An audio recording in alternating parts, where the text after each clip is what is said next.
안녕하세요 여러분. 벌써 6월 첫 주도 다 지나가고 토요일이 되었습니다. 오늘 말씀 계속해서 신명기 볼 텐데요. 오늘 말씀은 6일 토요일 신명기 28장 25절에서 35절 말씀입니다. 우리 6월 첫 주부터 신명기에서 말씀하고 있는 것은 순종할 때 주어지는 축복에 대해서 계속해서 우리가 말씀을 나누었는데요. 어제 말씀부터는 불순종에 대해서, 불순종했을 때 어떻게 되는지에 대해서 하나님께서 말씀을 하고 있습니다. 순종의 열매는 축복이다 라고 말씀을 드렸는데, 불순종의 열매는 저주와 사망이다 라고 말할 수 있을 것 같습니다. 오늘 말씀에서 26절을 보니까 내 시체는 공중의 새들인 날짐승과 땅의 짐승들의 먹이가 될 것이며 아무도 그 짐승들을 쫓아낼 사람이 없을 것이다. 이렇게 말씀을 하고 있습니다. 이 26절 말씀은 후에 에레미야 시대에 이 말씀이 그대로 성취되는 것을 볼 수 있습니다. 불순종으로 인한 결과죠. 또 27절을 보니까 여호와께서 내게 이집트의 종기와 치질과 괴혈병과 가려움증으로 너를 치실 것이고 너는 병이 나을 수 없을 것이다. 이렇게 말씀을 하십니다.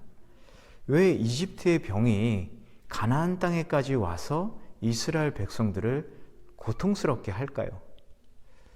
여기에는 중요한 이유가 있습니다. 그것은 이스라엘 백성들이 하나님을 기억하지 않고 하나님을 의지하지 않고 이집트를 의지하게 되면 이집트의 병으로 인해서 이스라엘 백성들이 죽게 된다라는 것을 말씀하고 있는 것입니다.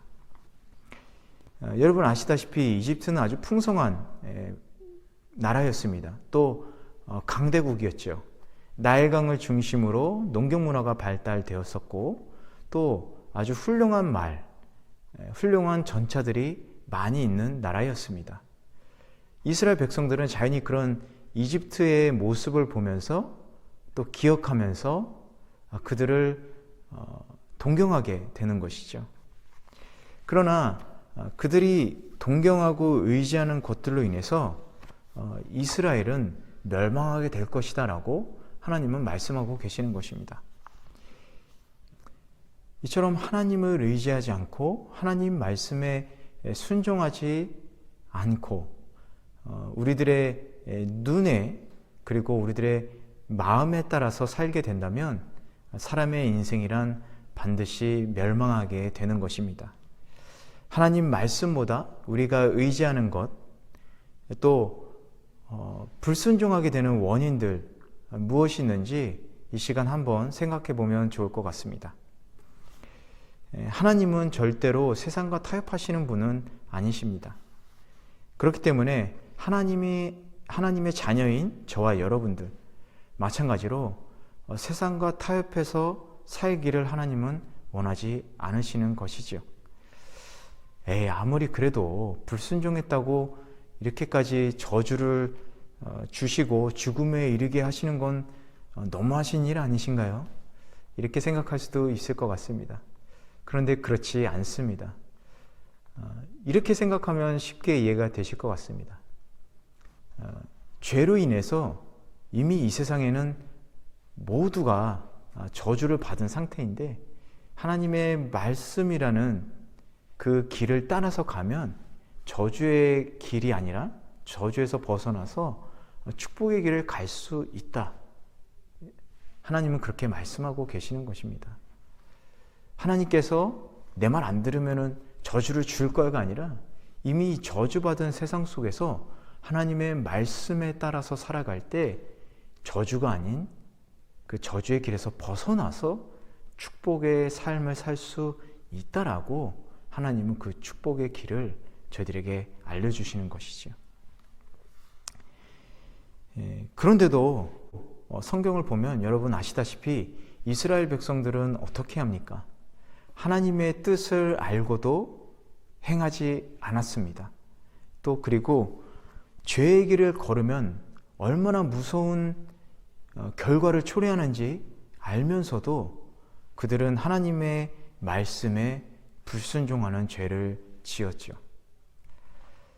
우리는 이 이스라엘의 모습을 보면서 우리 또한 그들과 같은 길을 걷지 않도록 조심해야 되겠고, 또 이스라엘 백성들이 지은 죄, 그것이 얼마나 심각한 것인지 우리 다시 한번 기억할 필요가 있을 것 같습니다. 우리 오늘 말씀을 통해서 죄와 사망의 길에서 벗어나서 주님 앞에 회개함으로 우리 생명과 축복의 길을 걸으시는 저와 여러분 되기를 주님의 이름으로 축원합니다. 여러분, 하나님 품에 있을 때 그때가 가장 행복하고 복되다라는 사실을 여러분 기억하시기를 바랍니다. 우리 돌아온 탕자에서 아버지하고 있을 때 그 기쁨을 몰랐던 탕자가 어떻습니까? 아버지 품을 떠나 세상에 나갔을 때 엄청 고생하고 또 힘들게 살았죠. 하지만 그 아버지의 은혜, 아버지와 함께 있을 때 얼마나 자신이 행복했나를 기억했을 때 다시 회개함으로 아버지 품으로 돌아갔습니다. 그리고 그 아버지 품에 안겼을 때 정말로 여기가 행복한 곳이구나 라는 것을 다시 한번 뼈저리게 느끼게 되었던 것이죠. 여러분, 아버지 품을 떠나서 이제 다시 돌아왔을 때 그 은혜가 크기 때문에 여러분 일부러 죄를 짓고 또 하나님 품에서 떠나실 필요가 있을까요? 그렇지 않습니다. 하나님 품에 있을 때 하나님은 언제나 우리에게 넉넉하신 은혜, 넉넉한 축복, 사랑을 부어주십니다. 굳이 죄를 지을 필요가 없습니다. 은혜를 더 크게 받기 위해서, 축복을 더 크게 받기 위해서. 그것은 아주 무모하고 어리석은 짓이죠. 우리 다시 한번 오늘 말씀 기억하면서 진정한 행복과 축복이 무엇인지 기억하면서 우리 하나님의 사랑의 말씀대로 그 길 따라서 하나님과 함께 동행하는, 하나님 품에 안겨서 그 인생을 살아가는 복된 자녀들 되시기를 주님의 이름으로 축원합니다. 우리 함께 기도하시겠습니다. 좋으신 아버지 하나님, 감사합니다. 우리들에게 언제나 좋은 것을 주시고 또 죄의 길에서 벗어나게 인도해 주신 하나님, 너무나도 감사합니다. 우리가 잘못을 하니까 저주하시고 벌을 주시는 것이 아니라 이 세상이 타락해서 죄로 인해서 언제나 우리가 죄 가운데, 저주 가운데 있지만 그 하나님의 말씀에 따라 살아갈 때 죄에서 벗어나, 저주에서 벗어나 축복의 길을 걸을 수 있음을 너무나도 감사드립니다.